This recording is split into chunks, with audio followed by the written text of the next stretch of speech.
Hello, everybody, and welcome to episode 50 of Daffy's Roundtable. Before I introduce my guest for today, I want to quickly say thank you to everyone who's been following along. When I first started this podcast, I had no idea what I wanted to do with it or if I'd even enjoy podcasting. But we're now 50 episodes in, and I'm not going anywhere. So thank you all for your support, and I look forward to hitting episode 100. I also want to quickly thank Educator, who have been sponsoring this show for over a year now. Working with Educator has been an absolute pleasure, and I can't wait to show you guys what else is coming down the pipelines. Okay, now let's talk about today's guest. Today's guest is Lynne Sampson. If you've been following the podcast for a while, you may remember Emma from episode 8 of the podcast, where we discussed myths about chameleons and cat gecko husbandry. A lot has changed in Emma's life since we last spoke to her. She moved to another province and started a new job. And now we're catching up with Emma 42 episodes later to hear all about her new job as a wildlife educator and rehabber. But before we do that, allow me to thank Educator for, as always, sponsoring this podcast and for making this episode possible. Educator has quality products for our pet reptiles to make them feel at home. Okay, without further ado, let's jump into episode 50 and catch up with Emma. And hello, Emma. Hello. How are you? I'm good. How are you? I'm doing great. Thank you very much for coming on, first of all. Yeah, thanks for having me. It was totally not my idea or anything. I totally didn't ask. Well, I'm very excited to have you on anyway, because you haven't been on since you were actually one of the first guests to come on. And It's been a long time. It's been a long time. It's almost been like 2 years, or like roughly around there. Okay, sweet. So why don't you start off by letting everyone know where you were, or I don't know how to phrase it. Like, what are you currently doing? Where are you working? Or as much as you're allowed to let us know, I guess. Yeah, so for those of you who are familiar with me already, I've done a lot of things in the animal world. I've done YouTube for a long time. I worked as a zookeeper for a bit. I've worked in pet stores. And now I'm on to my next journey, which is working in a wildlife rehabilitation center. So that's what I'm up to these days. That is very cool. So what inspired you to kind of take that step and start this like career? Yeah, this is an interesting question because I feel like my answer is probably not what a lot of people would expect, because honestly, I didn't really expect to end up in this field necessarily. As you know, I used to live in Ontario for a couple of years. And while I was living in Ontario, I worked at a zoo and I also worked at a pet store. And eventually I Shout ended out up... for the jungle. Yes, I did work there too. I'm sure everyone who listens to the podcast is familiar. Yes. So I also worked at that pet store with everybody else. So I ended up moving back to Nova Scotia, which is the province where I'm from, about a year and a half ago now. And when I moved back here, I honestly just didn't know what to do with my time. I was still doing YouTube and stuff, but I needed some other job. Basically, I needed something else to do. And I knew I wanted to do something with animals, but there's not a lot of animal related jobs in Nova Scotia. Like, we don't really have many pet stores. We have like PetSmart and like Pet Value and like your typical chains and stuff, but we don't have any like reptile stores, that's for sure. PetSmart's about as good as it gets around here, which is unfortunate. So I wasn't really interested in that avenue. We do have like one tiny little zoo, but it's really far away from me, so that wasn't really an option. And I was just, I don't know, I just didn't really know what to do with myself or do with my time. And honestly, at that time in my life, I was just not at the best place, like mentally and stuff. I was just not really loving life that much, and I just needed some kind of change in my life. And so I started looking up different jobs. I was looking into even like non-animal related jobs, just because honestly what I was realistically looking for was just like a way that I could get out into the world and meet people and like make friends again, because working on YouTube, as much as I love it, it's fun. When you're just working from home all the time, it can be kind of isolating and boring, and You spend a lot of time alone. Yeah. So I really just wanted to do something that would kind of get me out in the world again. And while I was doing all my searches, I just kind of started getting really depressed because I was like, oh my God, there's nothing I want to do. There's nothing I can see myself doing. Like every job listing I was looking at, I was like, this just sounds horrible. I don't want to do this. I don't want this. I don't want this. And I was like, oh my God, what did I do? What am I doing with my life? And then at this point, I was really regretting my decision to move out of Ontario and back to Nova Scotia. I was like, why did I do that? You should come But back. eventually, I ended up. I honestly just remembered that there was this wildlife rehabilitation center kind of close to me, and I decided to search their website just to see, like, hoping they might have a job listing or something. And they didn't have any job postings, but what I ended up discovering was they had opportunities to do like volunteer work or internships. And I started looking at the internship because, one, like I said, I was really just looking for something to get me out of the house and something to spend my time doing and something that I could meet other people who had like somewhat common interests with me. So I looked into that and decided I'm just going to go ahead and apply for it because, you know, even if I apply and get accepted, doesn't mean I have to do it. I still can think about it a bit. So I just kind of impulsively decided to apply for it. And that's how I ended up in the rehab world. I got accepted to the internship. I ended up doing it. And yeah, that's how I ended up there. It was just kind of an impulsive 3 a.m. sad decision that I made. The best decisions are always impulsive. Other than buying Yeah. animals, don't buy don't impulse buy animals. But you know, spontaneous decisions sometimes always sometimes not. I'm losing my words. Sometimes work out Yeah. really well. What kind of animals are you typically? And I might like it's an easy word that I say all the time, but it's really hard to spell, and for some reason now it's really hard to say. What kind of animals are you typically rehabilitating? If I said that right. So so like I mentioned, I'm in Nova Scotia. And so we take in basically every kind of wild animal that lives in Nova Scotia. Um, and I'm sure not everyone listening to this podcast knows what animals live in Nova Scotia, but I if you don't. just kind of think North American wildlife, I mean, obviously it does differ from like province to province, but there's a lot of similarities. We get lots of birds, all kinds of birds. We get songbirds, we get birds of prey. Nova Scotia is right on the coast, so we have a lot of like seabirds as well. Obviously, like waterfowl. We get lots of different mammals, raccoons, porcupines, foxes. Um, I don't know what other mammals live here. It's definitely more than that. Skunks, things like that, beavers, That's really and cool. every now and then we'll get a reptile or an amphibian, but there's not a lot of reptiles that live in Nova Scotia. Not a lot of amphibians either. We have a couple of frog species, and we do get some frogs in. We'll get some snakes and stuff as well. Really, the only reptile that we get a lot of are turtles. We get a decent amount of turtles every year, but snakes, we'll get maybe four or five of them in a year. Frogs, I think last year we had like 2 frogs maybe. So not many reptiles and amphibians, but as much as I love reptiles and amphibians, it's really cool to kind of, you know, go into different type of animals and like learn all about them. Yeah, But absolutely. yeah. What's your favorite animal that you get to work with there, or what has been your favorite animal so far? Ooh. It's hard to pick just like one animal. There's so many. I think total we do over like 200 species basically. Um, but Like, some of my favorite, okay. sorry. No, sorry. I was just like, I had a question, and then in my head it didn't make sense. But like, Oh, okay, so off that, how many species do you like have at one point in time, like roughly? yeah. Especially in the busy time of year, which is like spring and summer, we easily can have over 100, sometimes up to 150 different species of animal at a time. So definitely a lot of them. Wow. Okay, But so you're my not far off favorite 200. Yeah, no, absolutely. There's quite a lot of species that come through.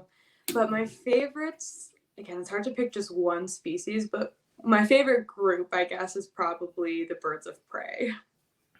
I was hoping you'd say that. I have a bunch of birds of prey Oh, questions. yeah, no, I kind of knew, like, before I went into the rehab field, obviously I've worked with reptiles and amphibians. But when I worked at a zoo in the past, we also had some birds of prey, and I was really, really interested in them. I didn't get the chance to work with them much, though. So I kind of knew that once I started the rehab stuff, I really wanted to get more involved in the birds of prey. And yeah, really, really ended up taking a liking to the birds. And honestly, to my surprising, like I'd say birds of prey are probably still my favorite, but I really liked working with just the songbirds as well, and like all the other birds we got. Just like the birds, honestly. Yeah, no, I completely understand that. I before I kept any reptiles, I was keeping, like, I had a bunch of budgies and canaries, and I had a parrot, and so I completely understand.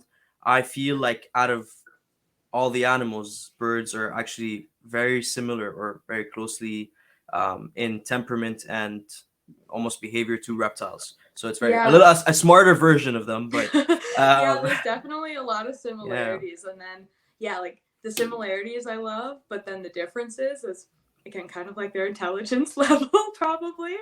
And yeah, that's, I don't know, it's really cool. Like, and I think, you know, where we get mammals and stuff too, like, obviously there's a lot of them that I really like working with and stuff, but like, I, as a pet keeper, like I've kept mammals before. I've kept like small rodents, you know, hamsters, mice, all those things. So obviously, again, it's not Nova Scotia wildlife, but I already had some experience with mammals, whereas like I've never kept birds before. So it was like a totally new thing for me. So it was a bit more exciting, I think. yeah. I know that's awesome. Okay, cool. So what are some, like, and obviously it ranges depending on species and all that, but like, what are some of the more common injuries or conditions that you're seeing or rehabilitating? Yeah. So the majority of animals that we get in, regardless of what the injury is, or like whatever the reason for coming to us is, it's almost always human related in one way or another. Like very rarely do we get an animal just because it got hurt on its own or it was attacked by another animal out in the wild or something like that. We're almost always getting them because of human interference, basically. So I'd say the most common thing that happens is they get hit by cars. So we get a lot of animals that have been hit by cars, whether it's a bird, a mammal, a turtle, really any animal can get hit by a car, Of course. unfortunately. So we do get a lot of that. Probably the second most common is animals that have been attacked or injured by domestic pets, so like cats and dogs. Cats and cats and Definitely cats. cats are the biggest one for sure. We get a lot of birds, especially, that have been brought in due to cat injuries, Keep your squirrels cats indoor, too. people. And I'm trying to think. So cars and cats are definitely the biggest two. And not that this is an injury, but we do get just a lot of orphaned baby animals in. So thankfully, most of the orphaned babies, they're not injured when they come to us, but again, usually they end up orphaned because of human interference for one reason or another. That's what I was about to say. Like, they're probably orphaned for the same reasons, though. Yeah, Um, exactly. So whether the mother was hit by a car, it was killed by a cat, or a lot of our orphans come from situations too where the mother was relocated away from the mhm. babies and they just didn't know the babies were there. So raccoons are a big one for that, where someone might have a raccoon hanging out near their house. They don't want it there. So they either themselves trap the raccoon and then bring it somewhere else, or they call a pest control company who does that. And then a few hours later, they hear a bunch of crying babies. And then the babies come to you guys. Yeah. So those are definitely the big three. It's just orphan babies, cars, and cats. No, that makes sense. How long, typically, how long? And once again, I don't. Maybe I should stop just giving this disclaimer. It differs per species and per injury, but Yeah. how long in general are animals staying at the rehab center, and like, what helps you determine when an animal is ready to be released back into the wild? Yeah, so I mean, like you said, it really varies on the species.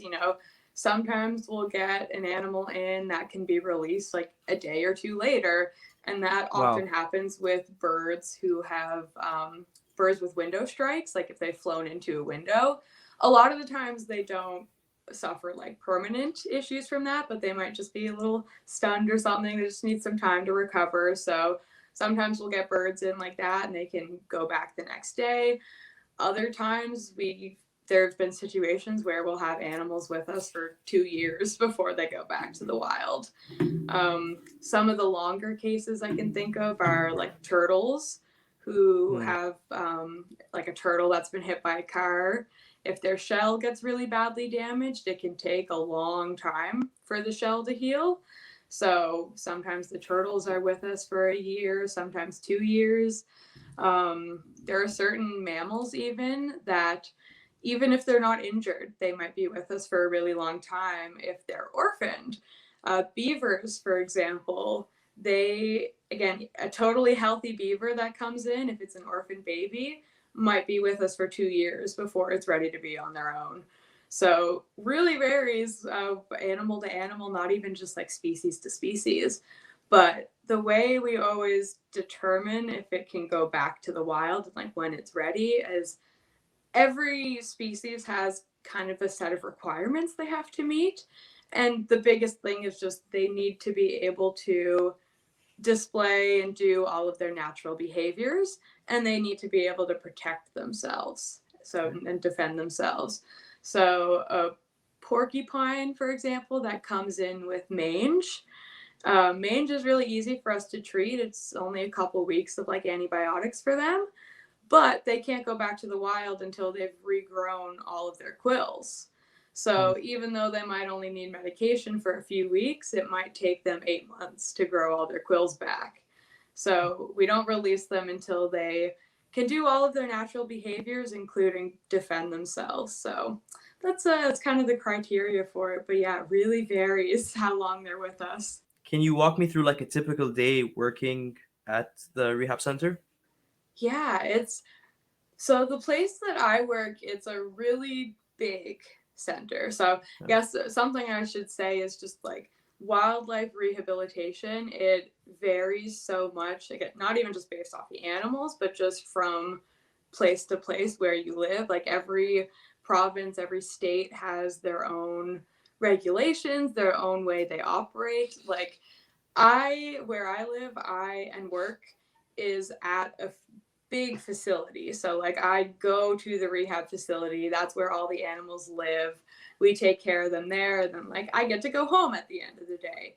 Whereas I know in some states, especially like I have some friends who have done wildlife rehabilitation in different states. A lot of them don't have a big facility like this, and it's something that they do from their own home. So like I've had friends who do it in various places where like they take the animals to their house and they care for them in their house and they do that. So it really varies from place to place. So with that said, where I work, it's somewhere I go and all the animals are there at this big facility. So we show up, start your shift, whatever it is, and even just within my facility, like we're divided into different districts. So there's like the outside district. So that has all of the animals that live in the big outdoor enclosures. So those are normally animals that are closer to getting released. We'll have like the indoor district. So that's a lot of the really like young, tiny babies and stuff that aren't ready to be outdoors on their own. And then we have like the medical district. So that's animals that are in like the intensive care unit. They maybe just had a surgery done and stuff like that. So where I worked, you would be stationed in a different district like every day. So could be a different thing no matter where you're stationed, but regardless of what animals you're working with and what area you're in, it's kind of the same where you show up, you get right to work. There's never really a slow moment. And most of the rehabilitation that we do, it just involves feeding the animals. So things like orphan babies, they eat a lot very frequently, especially baby birds. I bet. Baby birds, some of them literally, you're feeding them every 30 minutes. So you could have one shift where you're literally just nonstop feeding baby birds all day long. Wow. Cleaning, there's obviously a lot of cleaning when we have these animals that are, recovering from injuries or whatever, have to be kept very, very clean. So a lot of times we're doing full enclosure cleans twice a day. So lots of Wow. cleaning, lots of feeding, lots of laundry as a result, lots of chores. Honestly, like, people probably don't think about how much just food prep and laundry and washing dishes goes into it, but it's just a very full day of cleaning and feeding and cleaning and feeding and cleaning and feeding, basically. That's hilarious, and that's actually a very good point to make too. I think a lot of people want to get into working with animals and working in rehab centers and doing all of these things, but I don't think they realize that, like you said, a lot of it is just feeding and cleaning, and Yeah. it can be tough and it can be like stressful on like the person doing the feeding and the cleaning. Yeah, Um, definitely.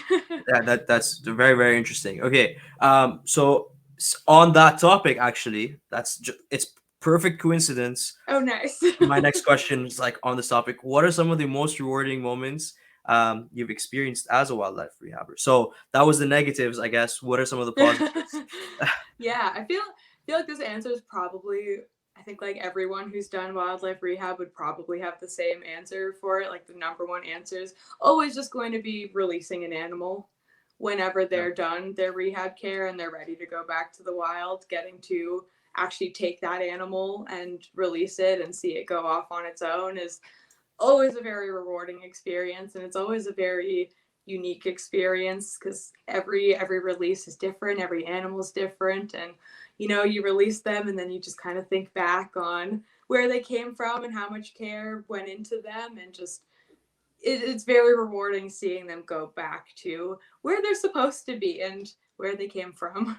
absolutely. Do you ever get attached to any of these animals and get emotional on the release? Yeah, definitely. Like, it's always kind of a, one of the big rules working in rehab is don't get too attached Mm. and don't get too emotional and stuff, but like, no matter what, it's always going to happen sometimes. And I think if you speak to anyone, I think, who does rehab, like, they're always going to have one especially where, they'll say, oh, I definitely got a bit too attached here, but it can be hard, especially when, like I mentioned, sometimes we have an animal that's with us for 2 years. Yeah, Like, even if you don't necessarily get too attached to the animal, just knowing that it's been there for 2 years, it's a yeah, it can be an emotional thing, but it's always a happy thing because we know that no matter what, that's where they're supposed to be, and that's the goal that we're always working towards. So absolutely. yeah. And then sort of from the other aspect of things, um, especially for, like you said, the animals that are staying for around 2 years, do they ever imprint on you and then kind of maybe are too scared to leave or something like that? Yeah, so when it comes to, like, imprinting, that's always something we have to be really careful about Hmm. because we never want to imprint an animal, because if we imprint an animal and they become too friendly, too used to people, we can't release them until we've undone that, undid that, undo Yeah, that. What is the right word here? But yeah, we basically can't release them until unimprinted. they're not imprinted anymore. And sometimes that's not possible. Like, sometimes if an animal imprints, it's imprinted. And at that point, the only options are either to keep it if we have the means to, or euthanize it, which is a very sad thing to do, especially with an animal that is imprinted on you. But we can't release imprinted animals because they wouldn't survive on their own. Right. So it can be hard, so we're always very careful to try our best to not imprint them. And with different animals, like, there are some animals that are really susceptible to imprinting, and then there are other animals that we basically don't have to worry about at all. Like, if No we matter how get much you it try, it's not possible. exactly, like, Yeah. we're not gonna, a garter snake is not gonna imprint on you, like, Right. no matter what you do, even if you completely baby this garter snake, Yeah. it might be become a little, it might be a little friendlier than other garter snakes, but it's not imprinted. Like, Yeah. there's a difference between a friendly animal and an imprinted animal, because an imprinted animal literally just won't keep itself alive in the wild. So we had one example before was a crow. We had a crow. He came in as like an orphaned baby. So when we have an orphaned baby crow, we have to hand feed them for a while. And normally what happens when we're hand feeding birds is, they need to be hand fed for so long as their parents would normally be feeding them out in the wild. But then they just kind of get to a point where they just decide they're going to eat on their own. And once they get to that point, they want nothing to do with you anymore. It's a very sudden, change in the birds. But this crow, he just didn't want to he just never wanted to start eating on his own. So we had to work really hard to get him to start eating on his own. We finally got him to the point where he was eating on his own, finally got him to the point where he could be released. But even at this point, we were still kind of worried about him because he still wanted us to hand feed him all the time, even though he was a full adult crow at this point. He was just like, no, I'm a baby, you have to Feed hand me. feed me. Yeah. So we were still kind of worried about him, so we just released him on our property. Like, we didn't take him anywhere else. We just released him at our work property because we were like, we can have a crow here. Yeah. And then that way we could kind of keep an eye on him. And we knew if he went and flew off on his own and left us, then we knew, okay, cool, he's fine to be on his own then. But anyways, we released him on the property, and then again, he just stopped feeding himself. And he would just follow people around, begging with his mouth wide open, just begging for food. Mm-hmm. And so we ended up, again, thankfully, where I work at the rehab, we do also have like an education department. Mm-hmm. So this one crow who just refused to feed himself, we ended up having to keep him. And he became one of our education crows. And so these things do happen, even when we try really hard not to. And that is like a very rare case. We get hundreds of crows in, and it just had this one who just did not want to feed himself. So he ended up getting kept as an education crow. But some animals, like a deer, a baby fawn, for example, they can imprint really, really, really easily. So we have to be really careful about that, because if we have a fawn that imprints, we don't have the space or the ability to keep an adult deer. So if we have a fawn that gets too imprinted, they just can't ever get released, and they would have to get euthanized. So we are always really careful with those. Like, even at the place I work, we have, I don't know how many staff we have. Over 20 though, like at least over 20 staff. Yeah. And there's only ever like 2 who are allowed to deal with a deer, because the more faces they see, the more used to people they are, the more likely they are to imprint. So we limit who is allowed to deal with those animals to hopefully prevent that from happening. And we've been good at it so far. None of our deers have ended up too imprinted or anything like that. They all get to go and get released at the end of the season. That is awesome. Is the Yeah. education crew still around? Yeah, so I actually am our education crew for the most part, Okay. as far as the staff goes. So I work with a lot of the education animals, which I like. So I've done the rehab and stuff. I do still do rehab, but I spend a lot of time with the education animals now. Awesome. Very cool. Okay. I'm going to take a break off the rehab topic for a second Yeah. to ask you. First of all, we do have a speed round from Instagram. But before we do that, what have you found is like some of the maybe some of the similarities and the differences between working in the pet industry and working in the zoo industry when you were here working in the Mm-hmm. zoo, and then now working in the rehab industry? Yeah, that's a really fun thing to talk about, because as I mentioned at the beginning of the podcast, and for anyone who maybe has no idea who I am and stuff, I've worked a lot of animal related jobs at this point. I've bounced all around. I've done YouTube for years. I worked in pet stores. I worked as a zookeeper. I worked as a educator at this zoo. So I've done a lot of things, and now I'm doing rehab and education again. So there's definitely a lot of similarities just because they're all animal jobs. I mean, the animals are the biggest similarity. Working with animals all the time, working with animal lovers.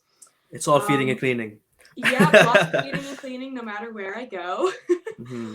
But there's definitely a lot of differences too. And I don't know, the differences are some of my favorite because out of everywhere I've worked and all the industries I've worked in, I think the rehab industry is probably my favorite.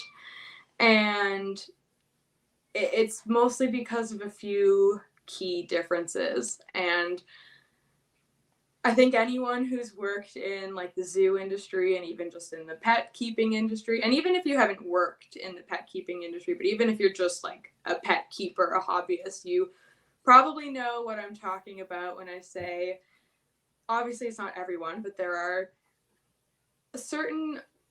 people who have certain attitudes in all these industries of just kind of the I know best attitude. You know, I know best, my way is the best way, all this stuff. And there's, I don't know, how do I word it properly, but like egos are a big and Yeah, egos 100%. get in the way sometimes of a lot of things in all of these industries, whether it's zookeeping or again in the pet industry. It's something I ran into a lot, especially in the zoo world, I'd say, and also just in the pet world, that I basically never ever encounter in the rehab world. That that kind of, I don't know, just the attitude of I know best, listen to me, or looking down on other people. I've never once encountered that in the rehab world.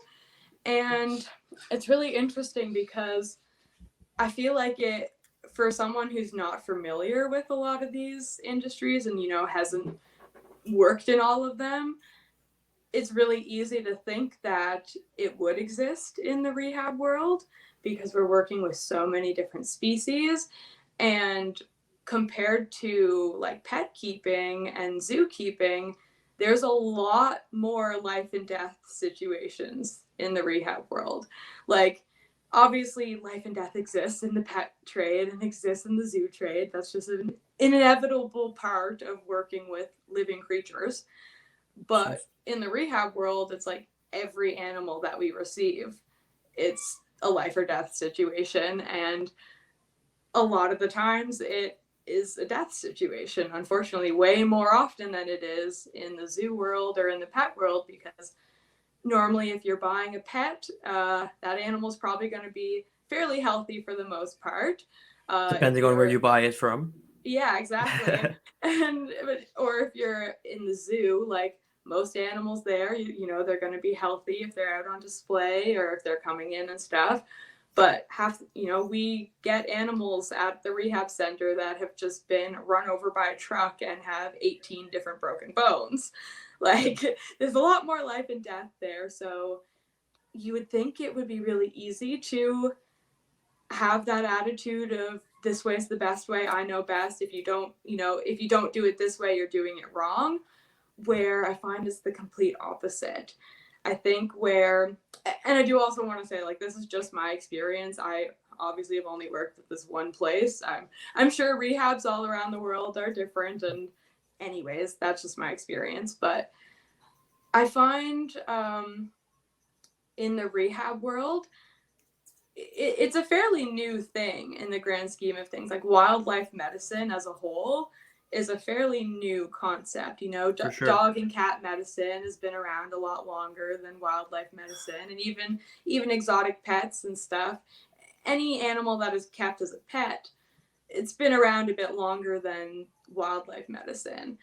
And Yeah. because wildlife medicine and rehabilitation is such a new thing, I think most people who are in the field really acknowledge that this is really new, and as a result we're learning new things all the time, and also that it's really important that we keep learning new things, because even if we can look back at animals we had even just 3 years ago and look at that and say, yeah, what we did, we now know is completely wrong. But because we did that, we now know better. And here's what we do now. And I find people are just so much more receptive to learning new information. And people are so much more receptive to working together as like a team rather than working against each other. It's very interesting because, yeah, it's just I've just encountered like no ego problems at all in the rehab world. And like I mentioned, where here in Nova Scotia, we don't really have many reptiles or amphibians that come through the rehab. But me, as a pet keeper and as a zookeeper and stuff, my area of focus was always reptiles and amphibians.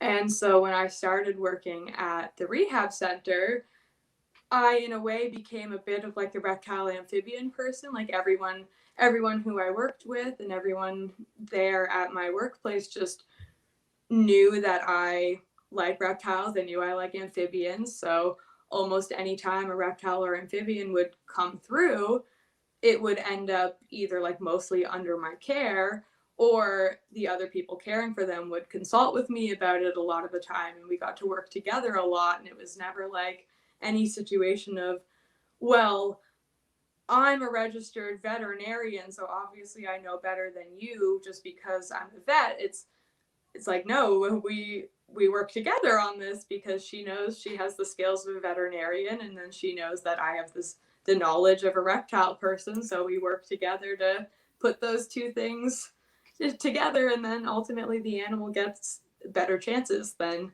if we let any of our egos get in the way. So that's the biggest difference I noticed, is just the overall attitude towards things. I 100% agree with the last thing you said for over everything you just said. And people in the reptile hobby, please, if you're listening, please follow suit. Listen to let's follow what the rehab community is doing, because that's definitely the right way to do it. Definitely the right way Yeah, to go. and it really, and I don't feel like I've ever been someone who's too bad about letting my ego, get to my head. Like I feel like I've always been fairly open-minded, and I've always liked learning new things, but ever since I started at the rehab, I feel like it's just even opened my mind up even more to how beneficial it is to never think you know best and to never think you know everything, because as soon as you think you know everything, you stop learning things. Agreed. And I Agreed. think if you're open to learning things, if you're open to feedback, you're going to go a lot farther than if you just shut all that out. 100% agree. Okay, Yeah. awesome. Um, I probably should have left that for the last question, because that was a very very good answer, and it would have been a great ending point. But unfortunately, this is only halfway. So, or not Well, unfortunately, I'm very we excited to can keep find going, another good but we can question. find another good question for the end. Yes. Okay. So before we go back into the rehabilitation questions, Yeah. um, speed round Instagram questions. Okay. So you put on your story I did. asking people to ask you questions for this episode, and we got a couple of good ones that made us laugh. So we're gonna ask you them, but Okay. you already know what they are, but you don't know which ones I'm gonna ask you. No, I So don't. it It's a kind of surprise. exactly okay. So, uh, all right, what is the most challenging animal to rehabilitate? Ooh, I can't. Challenging animal. I'd say a lot of people probably have different answers for this. My answer is going to be squirrels. And not because they tend to be really difficult, like as far as their problems and stuff go. Like a lot of times we get squirrels with pretty simple problems, and they're with us for a few weeks and then they can get released. The reason I say they're the most challenging is because I hated I hated working with the squirrels, solely because they escape every single time you open their enclosure. I spent a decent amount of my time just chasing squirrels around after they ran out of their enclosure. They are some of like the highest energy animals that we would get. I can see And that. so literally every single time I would go to clean a squirrel cage, that squirrel is just gone right away. They run right out as soon as you open the door. So you have to like have a net overneath so that you can catch the squirrel in the net. But then you also have to wear this giant leather glove because they'll bite you as soon as soon as as soon as they get the chance to. So I literally would say squirrels are some of the hardest just because God, they have too much energy and they just bite and run away. It's I honestly was not that's expecting my that answer. as an answer at all. Yeah, that's it makes sense. Definitely makes sense. Yeah. I don't like working with really really fast reptiles because of the same reason. Yeah, I don't want and to be chasing them around the room. oh So my that god. makes sense. People, I mean, I know you definitely understand this as a reptile keeper, is like, especially someone who snakes, people are always so scared of like, oh well, isn't your snake gonna bite you, or like, aren't you scared of a snake bite? A snake bite is nothing compared to a rodent bite. Mm-hmm. Rodent bites are some of the worst bites you can get because their teeth are so sharp. They just slice right through you. And yeah, rodent bites are awful. So I Don't don't advise. particularly enjoy working with the rodents. They're challenging. I can imagine. Yeah, no, I definitely, even if I was to keep snakes, I don't think I would ever um, breed my own rats. I don't think it's something that I could get Yeah, into. no, when I kept hamsters and stuff and I kept mice, like again, people are always like, "Oh my gosh, are you scared of your snake biting you?" I was like, I would let all of my snakes bite me before I wanted my hamster to bite me. And then what do people buy for their Breed children? Hamsters. hamsters. Yeah, And no, this is agreed. not hate. I love hamsters. They're some of my favorites, but like I would take a snake bite over a hamster bite any day. Well, it depends on what snake, but agreed. Yeah, for the most Something, part. yeah, something too big might be crazy. Yeah, okay, I'm not like a retic or something, but any of my snakes. Ready for the next one? Yes, I guess maybe. Okay, so we have a funny one. It says first time caller. My question is, what are animals? So this was asked by my old manager when I worked at a place called American Eagle when I was a teenager, and he asked me this question every single time I posted questions on my story. And I'm just gonna give the same answer as if you haven't figured it out by now, I have no hope. Good answer. Good answer. Okay. So this is a good one, and I actually had this written down. So we're kind of crossing two birds in one stone. What type of education slash degree is required to work in wildlife rehab? Ooh, good question. So again, everywhere is different. Mhm. So where I work, there is not necessarily any degree or anything that's required for it. It's more so just the interest and passion for animals and passion for learning. Now, with that said, there are some positions where the people they need to be a licensed like vet tech, or obviously we have a vet who works at our facility. Obviously she has to be a vet. Yeah, you have to be a vet to be a vet, whether Yes. it's wildlife or dogs and cats. So there are some positions that require, you know, a certain education or certain degree or whatever. But for just the rehabilitation itself, not really. It's very much something you learn on the job, and that's kind of why I did like the internship and why the internship program exists. Like after I completed my internship, I got a certificate for it, so I do have a rehabilitation certificate now. But like I didn't have that before I started my internship, and that's when I was doing a lot of rehabilitation. So it's very much something you learn on the go. But I say to get a paid position, you would probably need um, either some sort of animal related degree, or you would need a certificate in wildlife rehabilitation. So, in a way, like the internship that I did is kind of the education that you need to then get a job. Okay, makes sense. Okay, Yeah, so yeah, no, so were you gonna add something to that oh or? no, I was just gonna say so. Yeah, that's just kind of how it works. Yeah, no, yeah, okay, perfect. So follow up from that, what's one piece of advice that you would give anyone that's looking into getting or start or hoping to start working with in wildlife rehab or just with wildlife animals in general? Yeah, so like if you're hoping to get a paid position within like wildlife rehabilitation or anything with wildlife, I would look into volunteer opportunities or internship opportunities.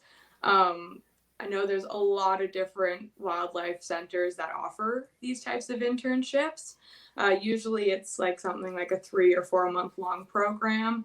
So if you can do one of those or multiple of those, that's definitely going to be the best way to land yourself in a job. Because I would say the majority of the places that exist, like the one that I work at, almost everyone they hire started as like a volunteer or an intern. They pretty much always like hire from within the company. So that's definitely the best way to go, is to just find volunteer and internship opportunities. Because yeah, wildlife rehabilitation is not really something you can go to school for.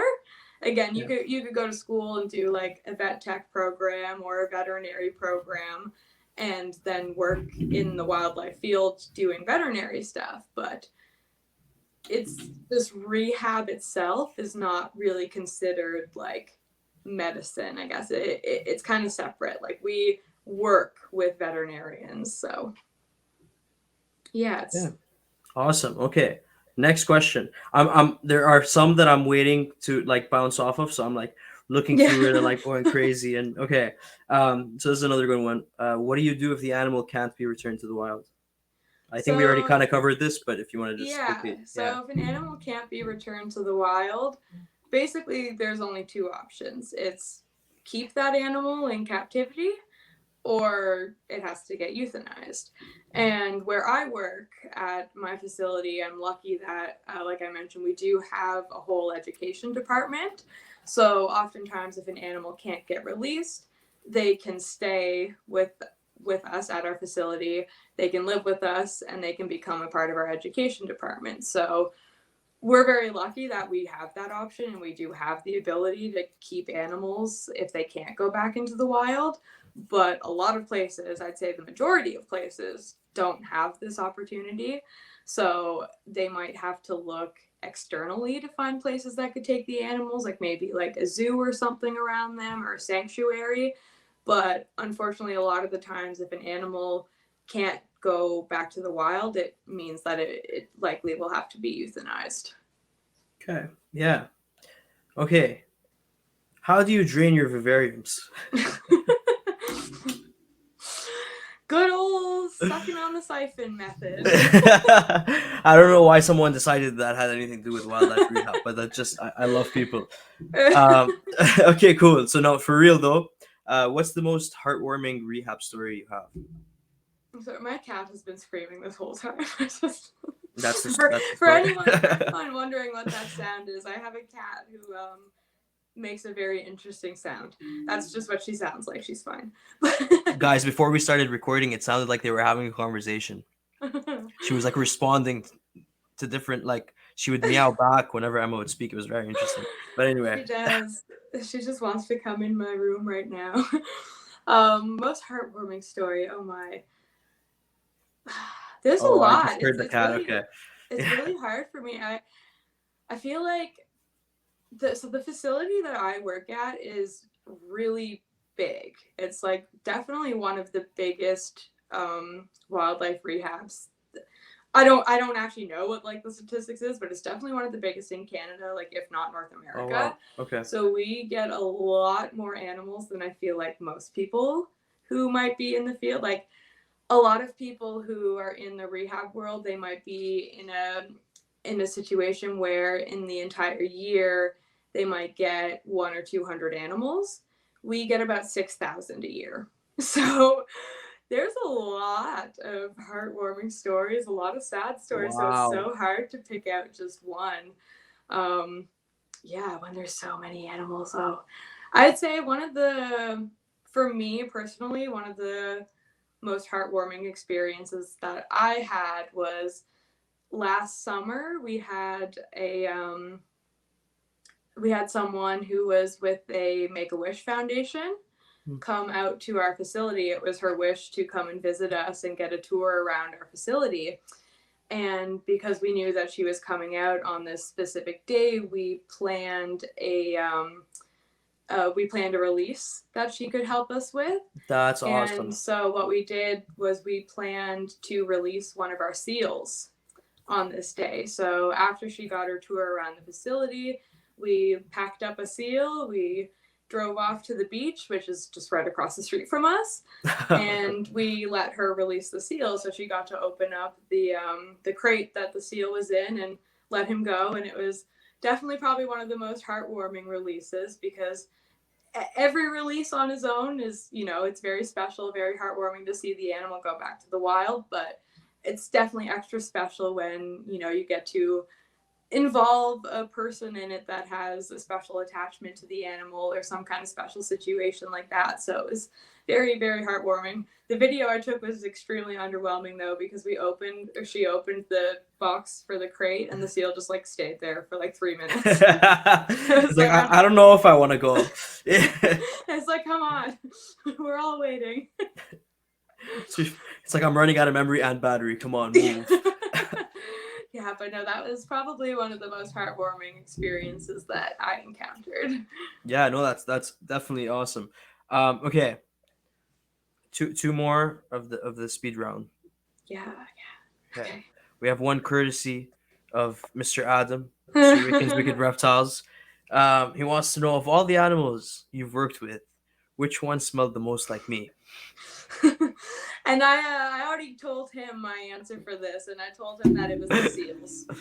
And for anyone who, seals are very cute. A lot of people listening to this are probably thinking that the seals are one of the most fun animals to work with. That's why she said it. Are definitely the exact opposite of that. They are very cute. However, they are the worst smelling animals that we get by far. One of the worst experiences I had during my entire time at this place was when I had to clean out a seal's pool after the seal got released. So the seal release was very heartwarming. The aftermath of me having to clean the pool was one of the worst days of my life. Okay. And is it the kind of smell that like you clean the pool, you go home, and it's kind of stuck with you? Yeah, I mean, that's the worst. If you can just imagine what 50 pounds of 4-week-old dead fish smells like.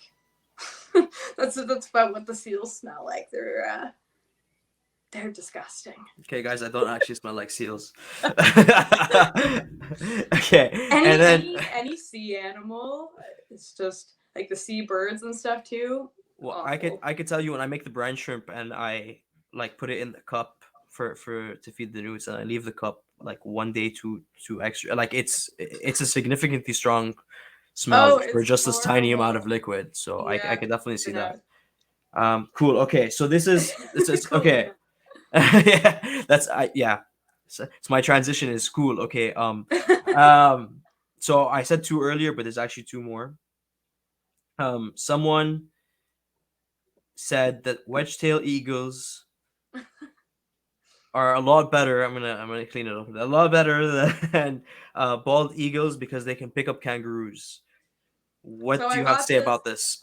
I got this question, and I mean, immediately after, I just started Googling, like trying to compare the bald eagle and the wedge-tail eagle to see if they truly are that much better and stronger. And basically all of my research led me to, they basically have the exact same wingspan. They have about the exact same strength in their talons. Like their PSI is basically the exact same. So they're basically on equal fighting fields. However, what I did gather was, it is true that the wedge-tail eagles, they typically go after large prey, whereas bald eagles, they tend to go after smaller prey, even though they would be capable of going after big prey, they tend to go for smaller prey. But so yes, in the wild, the wedge-tail eagle, they do go after bigger prey, but bald eagles, they also could if they wanted to. I guess they just don't want to. I guess they just don't feel the need to. But I think that just has to do with the animals that exist where they live. Bald eagles have a lot more smaller animals available to them, whereas the wedge-tail eagles don't. There's so big boys there. Yeah, are you team wedge-tail or team bald eagle?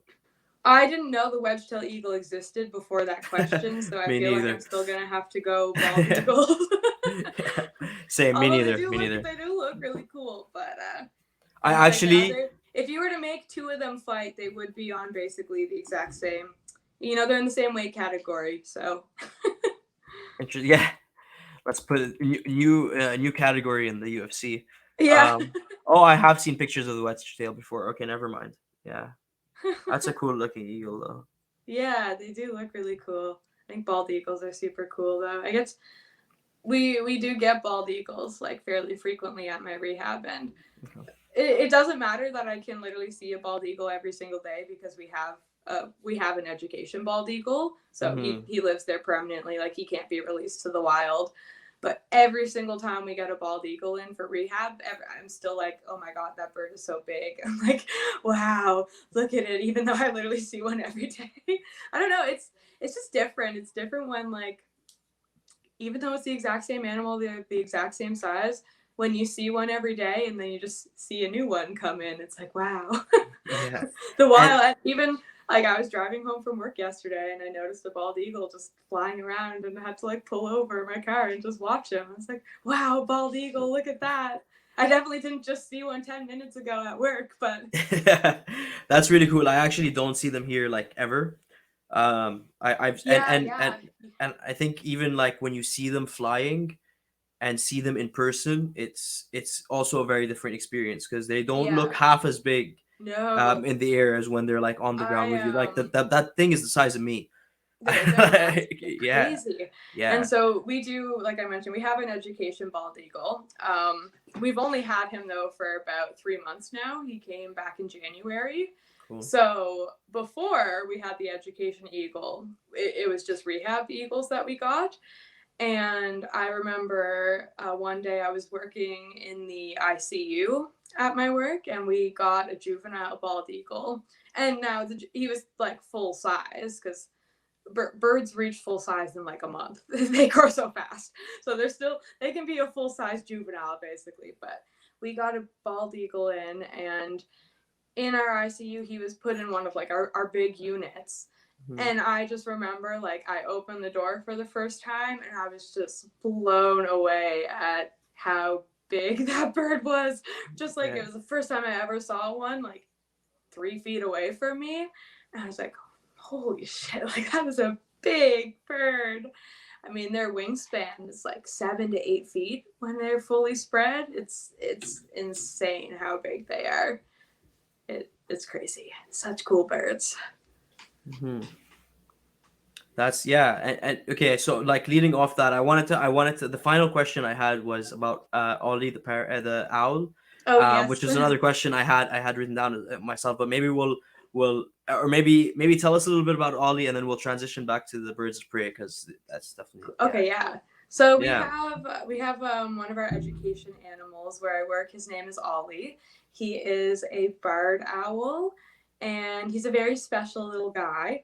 So he, like I said, he's an education animal, but at this point he's retired. So he's no longer on display for the public, and like he won't stand on like a glove or anything like some of our other education birds will. He's retired. He gets to just spend his days lounging. And so he lives indoors now in one of our main buildings, like our kitchen, basically. We Mhm. actually call him the laundry room supervisor. That's his official job title now. That he's the laundry room supervisor.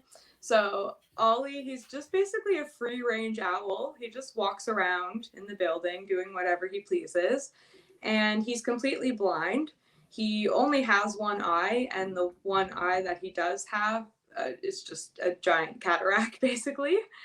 Mhm. And he also only has 1.5 wings. He did have a partial wing amputation, and he's very stunted in his growth. So Ollie came to us, I think it was either 11 or 13 years ago. I don't remember.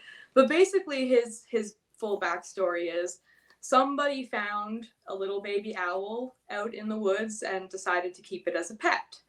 And they fed him just nothing but chicken breast for like months and months. which was not a complete diet for an owl. They need more than just chicken breast. So he had a lot of health issues as a result. So he was very stunted in growth, very malnourished. So that's kind of what led to a lot of his problems. He's only about half the size of like a normal barred owl, and he has, I'm sure all these reptile keepers are familiar with the term metabolic bone disease. So yeah, he has a lot of health problems as a result and could never be released back into the wild. So he's lived with us for a very long time, but I absolutely adore him. He has a lot of personality. He's very funny. He, like I said, he just free roams around the building, and he knows where he's allowed and where he's not supposed to go. And every now and then he'll go somewhere where he's not supposed to go, and then you have to kick him out.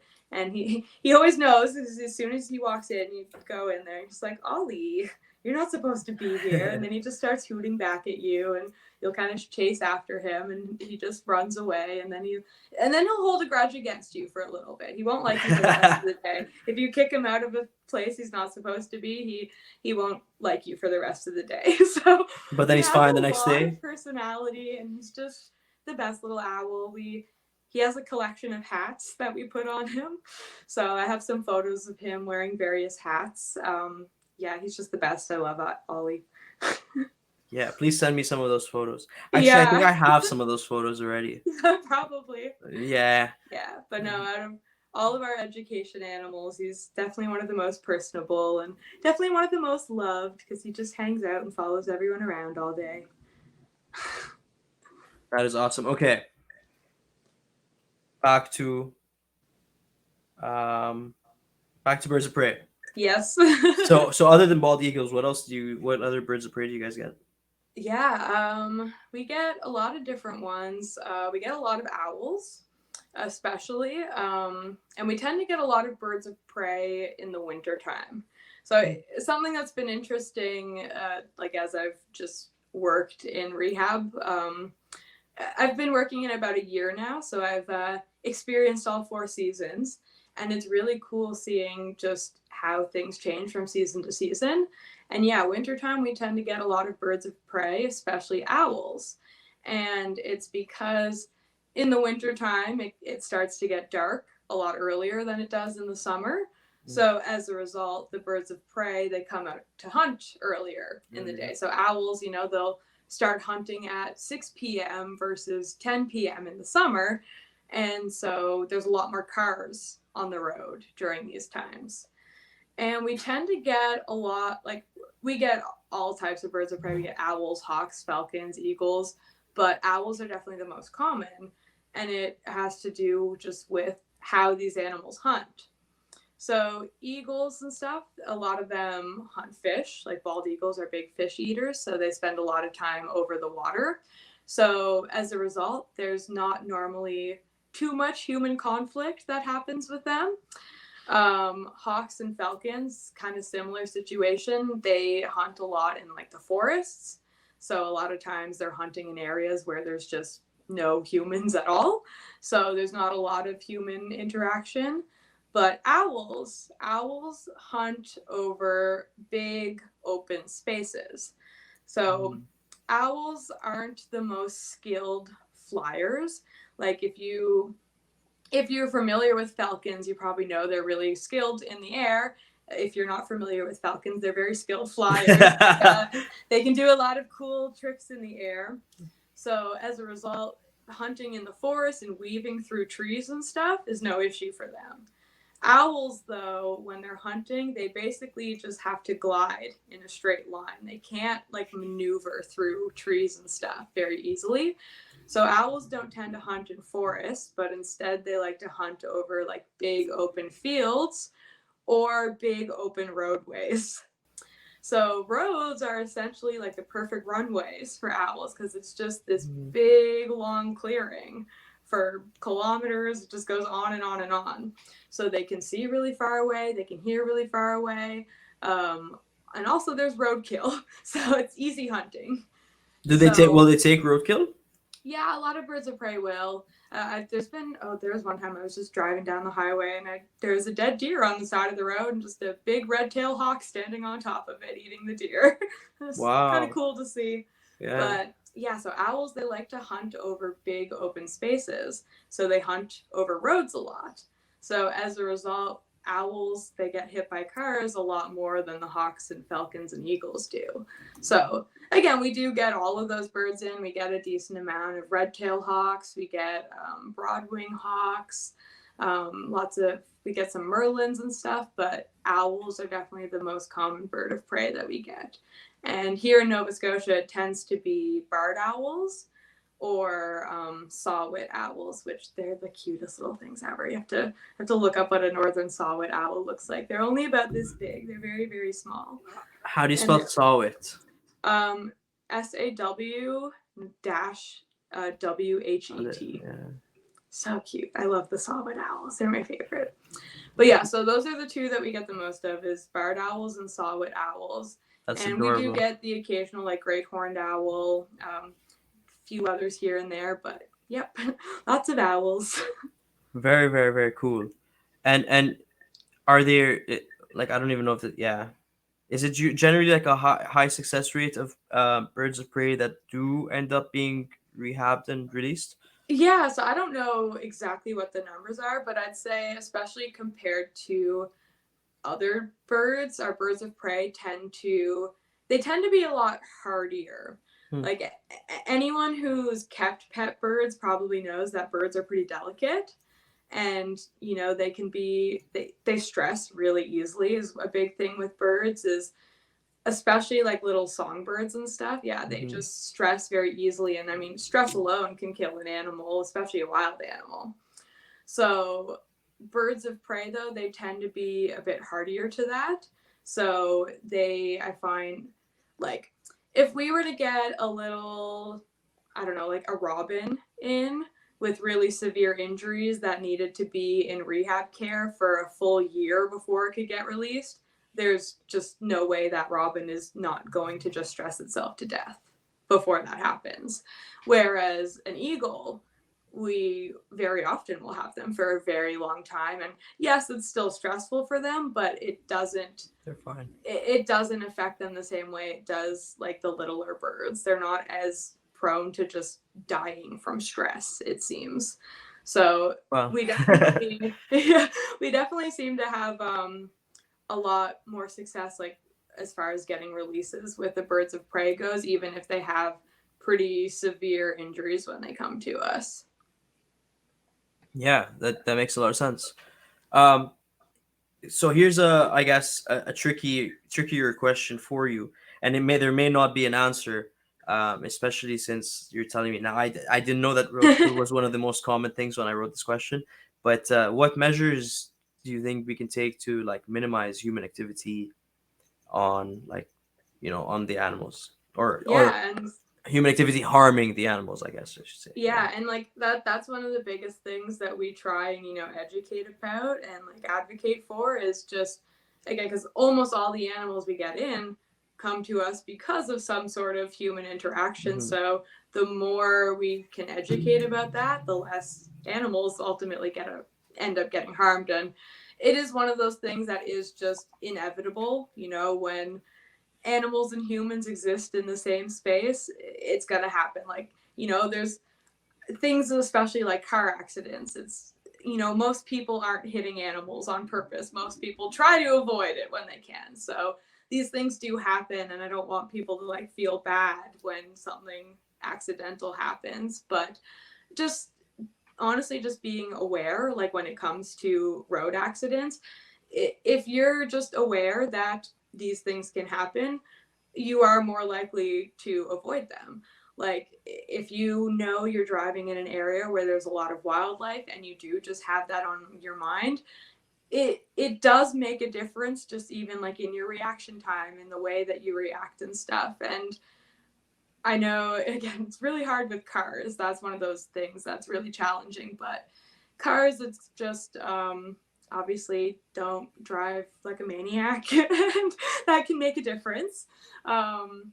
Obviously, like having your lights on if it's nighttime and stuff, all of these make a difference, because not only does having your lights on let you see an animal on the road, but animals are also less likely to go somewhere where they can see these lights. If they know that there's a big light happening, they're not going to just run towards it most of the time. So cars are tricky though, because most car accidents with animals, no one intended to happen. But things that we can definitely do, things like dogs and cats, controlling, keeping your dogs and cats either indoors, like if it's a cat, or on a leash if it's a dog. Keep your cats indoors, people. That's definitely the biggest thing, is don't let your cat outside and don't let your cat just free roam around. If you want to take your cat outside, bring it out on a leash, take it out in your yard, take it out in a catio. Like, there are lots of options to let your cat enjoy the outdoors still without letting them just hunt and kill a bunch of wildlife. And again, dogs too. And most people aren't just letting their dogs, run loose all around the neighborhood like they do with cats, but sometimes people will take their dog to the beach and they'll let it off leash, and they might come across a nest of baby birds or something. Like, I know here in Nova Scotia, we have one beach that is known for a specific endangered bird that tends to nest there a lot. And because that type of bird nests on this beach, it's a dogs on leash beach only. And now people never like to listen to that, though. I swear, some people with their dogs letting them off leash are just as bad as outdoor cat people, where That's they true. just think, like, I don't know, they just don't think about the consequences and stuff. And like, I've been at this beach before, and I've had someone, like, I remember there was one time I was at this beach and it was basically just me and this one other person there. And the guy came up to me and he's like, "Are you okay with dogs? Do you care if I let my dog off leash?" And like, nice that he asked that. Like, that's, most people wouldn't even go that far. So that was nice. Yeah. But I was like, I don't care about dogs. But then at the same time, it's like, but the reason dogs are supposed to be on leash here is because there's a really endangered bird that nests here and they don't want the dogs to disturb the nest. So there's a lot of things that we don't think about that make a big difference. So yeah, but domestic pets are like the easiest thing for us to control. Is just keep your cats inside and keep your dogs on leashes where they're supposed to be on leashes. And if something does happen, like we just recently we got some baby fox pups brought to us because they let their dog out in their yard and the dog discovered the fox den. And again, like, this is something that's kind of inevitable. Like, the people didn't know about the fox den, and the dog brought the foxes, like the baby foxes, to the person. And what then happened, though, was instead of bringing those baby foxes back to their den, the person just decided to keep the baby foxes for a few days.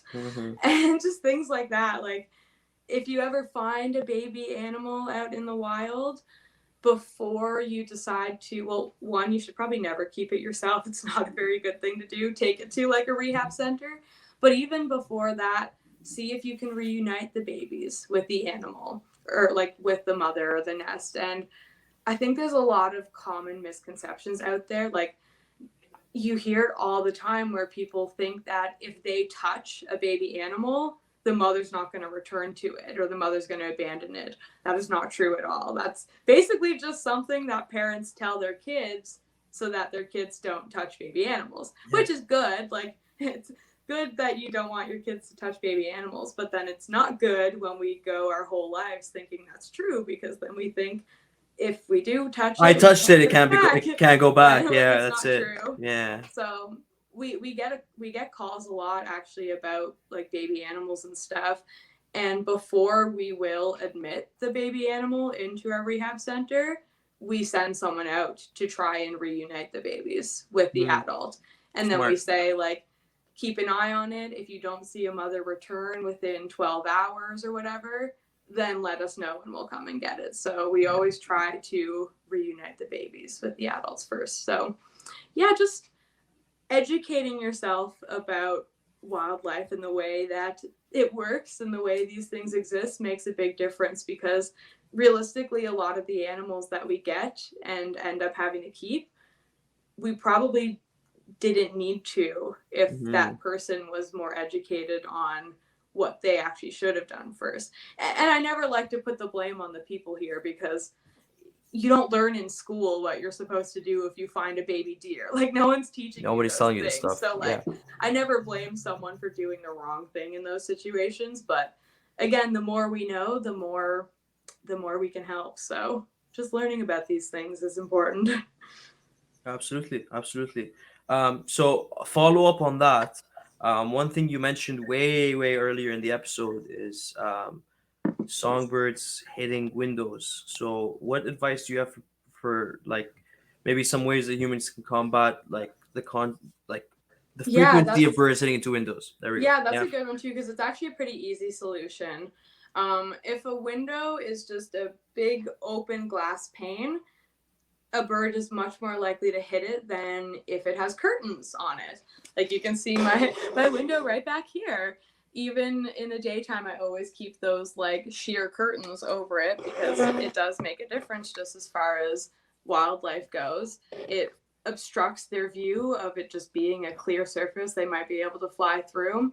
If you don't do curtains, you can even put like window decals and stickers and stuff on it. I think that's kind of ugly, so I prefer curtains personally, but whatever you prefer. Yeah. But just having something that makes it just not an entirely clear glass surface makes a big difference as far as birds hitting it goes. Like, even just like, you can kind of see behind me still, like the window frame with the wooden dowels and stuff going Hmm. across it. It makes a difference as far as what the birds see or don't see. Instead of a pain. No, yeah, that absolutely Yeah. makes sense. Awesome. Okay, Emma, wrap us up with this then. Okay. Have you seen any changes in the trends? And like, what do you expect to be the future of wildlife rehab? Like, how do you think things will evolve for wildlife rehabbers and wildlife rehabbing in the future, in the coming years? Yeah, so I feel like it's a bit hard for me to answer this question just totally based off my experience, because I've only been doing it about a year now, so Right. not too much has changed in the 1 year that I've Yeah, been doing it. But for sure. as someone who's just been involved in animals and stuff for a while, I've definitely seen a lot of changes. And as I mentioned earlier, I do mostly work in the education department of my Hmm. rehab center at the moment. So I do a lot of, like, I go out to schools, I go out to seniors' homes and places like these, and just educate about the animals, educate about wildlife and things we can do to help. And I've definitely seen a lot of difference in just, I think, the way that the public views animals and views wildlife. I Yeah. think, a long time ago, it was something that people either just didn't care about at all or didn't really know much about. And now I think a lot more people are just starting to realize how important these things are and how important the just nature is as a whole. And I think a lot of that, kind of ties in with just like people kind of realizing that our planet as a whole is kind of screwed, and global warming and all these things. People overall are just starting to Everyone's realize scared. that humans aren't the only things that matter anymore. And that's really good. Like, I find when I go to an elementary school now with animals and I talk about them, like, everyone is just excited to Mhm. learn. Like, there's rarely ever people who are scared of the animals. And even the people who might be scared of the animals, like scared to touch them and don't want them like really close to them, they still have an appreciation or respect for them. And I think even just like 5-10 years ago, you wouldn't see that as much. And even I visit a lot of like seniors homes, Mhm. and there's definitely a very different like mindset that you see with like 70 and 80-year-old people versus like 5 to 10-year-old children. But even then, I've just like going to the seniors homes and stuff, and I'll take out a snake.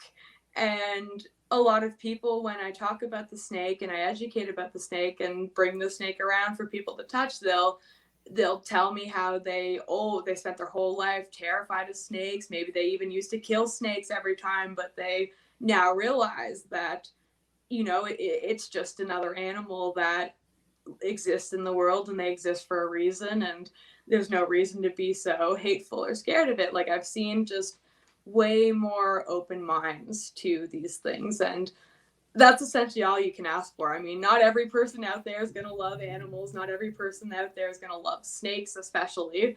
But just having people understand and respect them and their existence makes a really big difference. So, It's huge. yeah, I've definitely just seen a big shift in just a lot of people's overall mindset towards this. And wildlife rehabilitation as a whole, it can be a somewhat controversial thing sometimes because, as I mentioned, almost all the animals we get are a result of human conflict, but not everyone always understands that. And some people, when they first hear about wildlife rehabilitation, they kind of have the mindset of, well, we shouldn't be interfering with Should leave them nature. alone. We should just let it take its course. And I absolutely understand that.